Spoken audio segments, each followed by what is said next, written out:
नमस्कार दोस्तों, स्वागत करते हैं एक और नई वीडियो में। भोजपुरी इंडस्ट्री की एक और बेहतरीन फिल्म का नाम अनाउंसमेंट किया गया है, जिस फिल्म का नाम है भाईजान।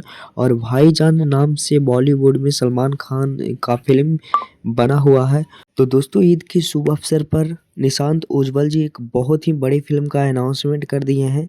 लेकिन इस फिल्म में ये खुलासा नहीं किया गया है कि अभी कौन सा स्टार कास्ट इस फिल्म में नज़र आने वाले हैं।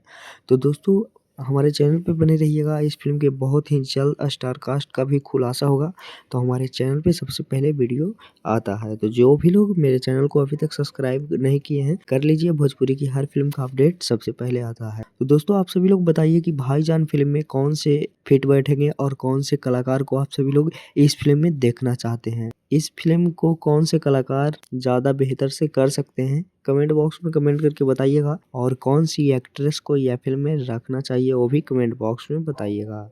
लेकिन देखना होगा कि इस फ़िल्म को खेसारी लाल यादव करते हैं या फिर पवन सिंह या फिर और कोई। भाईजान फ़िल्म में आप किसको देखना पसंद करेंगे, वो भी कमेंट बॉक्स में बताइएगा। और ऐसे ही भोजपुरी की हर फ़िल्म का अपडेट हमारे चैनल पे सबसे पहले मिलता है। तो मिलते हैं किसी नेक्स्ट वीडियो में, किसी नेक्स्ट अपडेट के साथ। बने रहिएगा हमारे चैनल पे। धन्यवाद।